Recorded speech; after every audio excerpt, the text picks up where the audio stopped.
ये सरकार तो अमृतकाल का नाम लेना ही भूल गई। ये भूल गई है अमृतकाल को, ये भूल गई है मनरेगा को, ये भूल गई है मौलाना आजाद नेशनल फेलोशिप को, ये भूल गई है मणिपुर को, ये भूल गई है महाराष्ट्र को। धन्यवाद सभापति महोदय।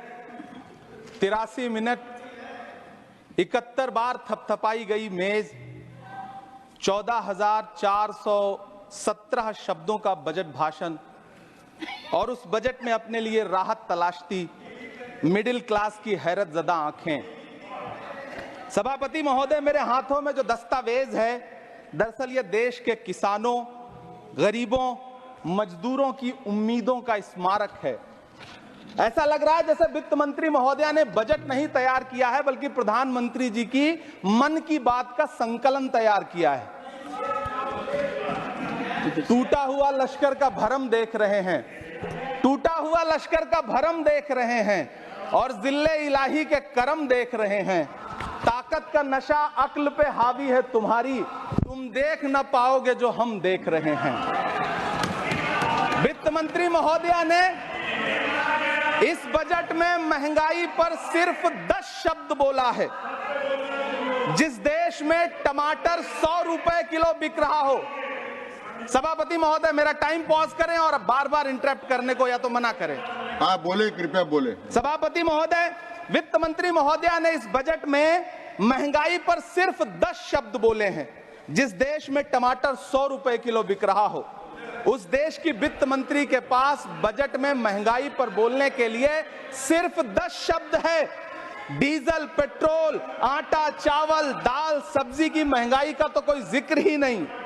सावन चल रहा है तो प्याज और लहसुन का दाम पूछना तो शायद पाप होगा। मैंने तो यह भी सुना है कि वित्त मंत्री जी जो चीज खुद नहीं खाती हैं, उसके दाम से उनका कोई लेना देना नहीं होता। लेकिन इस बार बजट पेश करने के लिए पार्लियामेंट आने से पहले वित्त मंत्री जी ने दही और चीनी खाई थी। अब तो उनसे यह पूछा जा ही सकता है कि उन्हें दही, दूध और चीनी का रेट तो इन दिनों पता ही होगा। क्या उसे सस्ता करवाएंगी या नहीं सस्ता करवाएंगी? अगर पता है तो कृपया सस्ता करवाइए, क्योंकि इसी चीनी ने अमेठी में एक मंत्री महोदया का राजनीतिक कैरियर कड़वा कर दिया। सभापति महोदय, अपने शीश महलों में बैठे हुए सरकार के सांसद और मंत्री कह रहे हैं कि महंगाई कम हो रही है। संसद की कैंटीन से बाहर निकल करके एक चाय का कप खरीदिए, तब समझ में आएगा कि महंगाई कम हो रही है या बढ़ रही है। किसी एक दिन अपनी किसी मजदूर की तरह अपनी दिन भर की दिहाड़ी लेकर के बाजार जाइए और अपने बच्चों के लिए राशन खरीदिए, तब पता चलेगा कि महंगाई कम हो रही है या नहीं हो रही है। यहां बैठ करके बड़ी बड़ी बातें करना आसान है। ये चूनर धानी धानी भूल जाते, ये पुरवा की रवानी भूल जाते, जो आकर 4 दिन गांव में रहते तो सारी लंतरानी भूल जाते। सभापति महोदय, इलेक्टोरल बॉन्ड खरीदने के नाम छुपाने वाली सरकार, इलेक्टोरल बॉन्ड खरीदने वालों के नाम छुपाने वाली सरकार इन दिनों आम के ठेला लगाने वालों के नाम जानना चाहती है। मुझे तो होटलों, ढाबों या आम के ठेलों पर नेम प्लेट लगवाने वालों से पूछना है कि कभी खून की बोतल पर देखा है किसी का नाम लिखा हुआ? मुझे पूछना है कि क्या कोरोना के दौरान अपनी उखड़ती हुई सांसों के लिए ऑक्सीजन तलाशने वाले किसी इंसान ने ऑक्सीजन लाने वाले किसी इंसान से पूछा था कि ऑक्सीजन लाने वाला इंसान हिंदू है या मुसलमान है?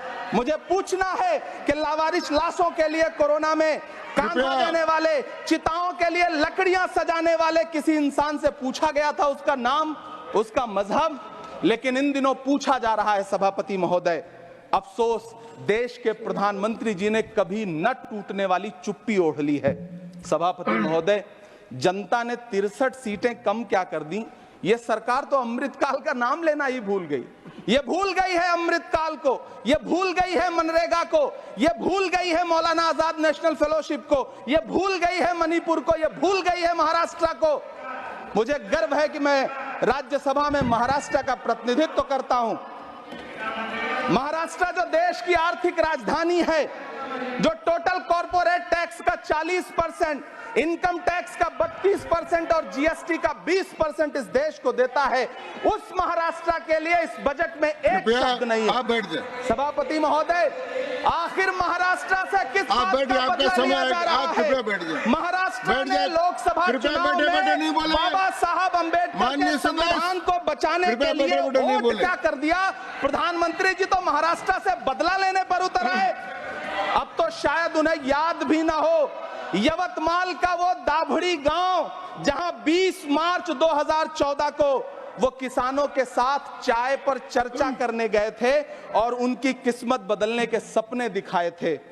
उसी यवतमाल में पिछले 6 महीने में 132 किसानों ने आत्महत्या की है। सभापति महोदय, महाराष्ट्र में हर महीने 209 किसान आत्महत्या कर रहे हैं। राज्य सरकार द्वारा सौंपा गया आंकड़ा बताता है कि 1 जनवरी से 31 मई के बीच 1046 किसानों ने आत्महत्या की है। लेकिन अफसोस, इस बजट में महाराष्ट्र के किसानों के लिए कुछ भी नहीं है। किसानों से चिढ़ी हुई सरकार ने बजट में किसानों के एमएसपी की लीगल गारंटी नहीं दी। लेकिन याद रखिएगा, जो किसान का नहीं वो हिंदुस्तान का नहीं।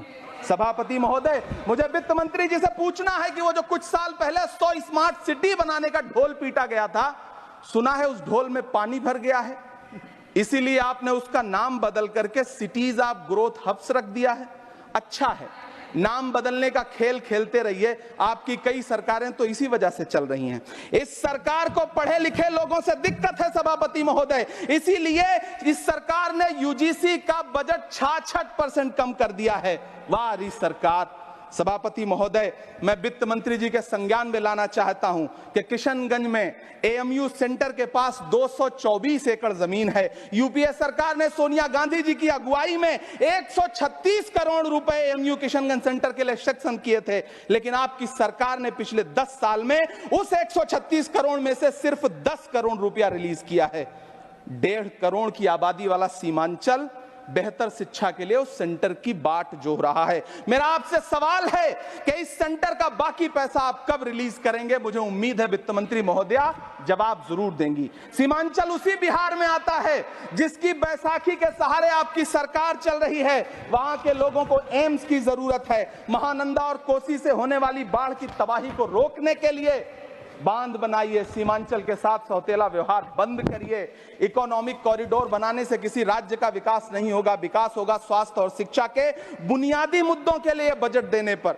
सभापति महोदय, एक तरफ तो इस बजट में पीएम आवास योजना के तहत 3 करोड़ अतिरिक्त मकान देने की घोषणा है और दूसरी तरफ लखनऊ के अकबर नगर में 1280 वो मकान हैं जिन्हें रिवर फ्रंट बनाने के नाम पे बुलडोजर से जमींदोज कर दिया गया। सभापति महोदय, लोग चीखते रहे, बच्चे बिलखते रहे, वसुधैव कुटुंबकम का नारा लगाने वाली सरकार इंसानों के घरौंदे उजाड़ कर जश्न मना रही है। सभापति महोदय, मेरा बहुत भावुकता के साथ देश के प्रधानमंत्री से सवाल है कि इन उजड़ते हुए मकानों और बेघर होते हुए घरों को देख करके आपको नींद कैसे आती है, आप सो कैसे पाते हैं? मेरा सवाल है इस देश के प्रधानमंत्री से, या तो लोगों के घरौंदे उजाड़ना बंद करिए या फिर करोड़ों मकान बनाने की झूठी घोषणाएं करना बंद करिए। यह बजट झूठ का पुलिंदा है। यह बजट आपके पिछले साल के बजट का कट कॉपी पेस्ट है। यह बजट हमारे चुनावी घोषणा पत्र की नकल करने की एक बेईमान कोशिश है। लेकिन कहावत है ना कि नकल के लिए भी अकल चाहिए। मेरे हाथ में एक तरफ न्याय पत्र है जो हमारा है और दूसरी तरफ अन्याय पत्र है जो आपका है। इस सरकार को आलोचना सुनने की आदत नहीं है सभापति महोदय। जब आप इनसे सवाल पूछिए तो ये कहते हैं कि आप बताइए 70 साल में आपने क्या किया है। मैं तो इस सदन में कहना चाहता हूं सभापति महोदय कि हमसे 70 साल का हिसाब मांगने वालों, जो सरकार अपना चलाया हुआ 2000 का नोट 7 साल नहीं चला सकी, वो हमसे 70 साल का हिसाब मांगती है। सभापति महोदय, मैं अंत में आपसे यह कहना चाहता हूं, यह बजट बैसाखी पर टिकी हुई सरकार का कुर्सी बचाओ बजट है। इस बजट में राज्यों के साथ, किसानों के साथ, नौजवानों के साथ, महिलाओं के साथ, देश के मिडिल क्लास के साथ अन्याय किया गया है और इस अन्याय का खामियाजा आपको महाराष्ट्र, हरियाणा और झारखंड के चुनाव में भुगतना पड़ेगा।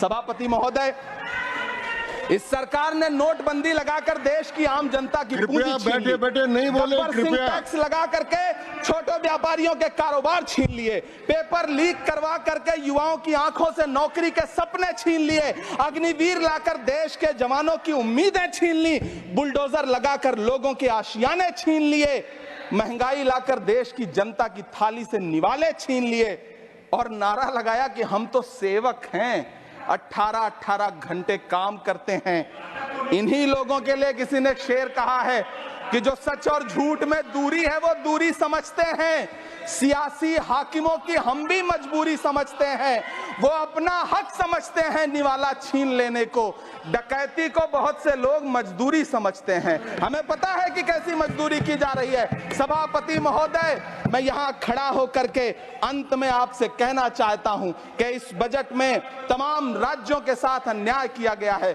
इस बजट में युवाओं के साथ अन्याय किया गया है, महिलाओं के साथ अन्याय किया गया है और खास तौर से महाराष्ट्र के लिए कुछ नहीं रखा गया है। महाराष्ट्र बाढ़ से जूझ रहा है, पानी बरसने से वहां 1500 से ज्यादा लोग मारे गए हैं। उस शहर को, उस राज्य को 4000 करोड़ के पैकेज की जरूरत है ताकि जो फसलें बर्बाद हुई हैं लोगों को राहत दी जा सकी। लेकिन अफसोस इस बजट में महाराष्ट्र के लिए ऐसा कुछ भी नहीं है।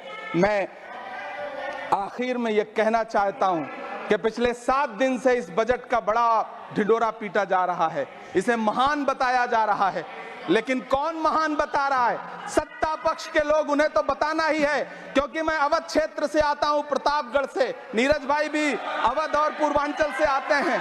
वहां एक कहावत है कि बिटिया की तारीफ किसने की? बिटिया की महतारी ने, यानी कि बेटी की प्रशंसा किसने की? मां ने। तो इस बजट की तारीफ सत्ता पक्ष करे तो करेगा ही, लेकिन विपक्ष के एक भी सांसद से आप पूछिए कि क्या उसके राज्य को कुछ मिला है, तो वो ये कहेगा कि नहीं, कुछ भी नहीं मिला है। बहुत बहुत धन्यवाद सभापति महोदय, मुझे आम बजट पर अपनी राय रखने के लिए धन्यवाद। Shri Krishna university Chhatarpur, the hitech university in central India. Bundelkhand के लिए गौरव की बात है कि अब छतरपुर में हम आपको देंगे विश्व स्तरीय एजुकेशन सिस्टम और वर्ल्ड क्लास इंफ्रास्ट्रक्चर। कोरोना जैसी महामारी के दौर में अब महानगरों की भीड़ भाड़, अत्यधिक खर्च से बचे तथा अपने घर एवं अपने शहर में रहकर ही विश्व स्तरीय रोजगार उन्मुखी शिक्षा को प्राप्त करें और महानगरों में होने वाली परेशानी से बचे, क्योंकि कोरोना ने हमें सिखा दिया है कि हम महानगरों में सुरक्षित हैं या अपने शहर और घर में। इसीलिए श्री कृष्णा विश्वविद्यालय आपको देगा राष्ट्रीय शिक्षा नीति 2020 के अनुसार तैयार पाठ्यक्रम और कोर्स में प्रवेश के अवसर।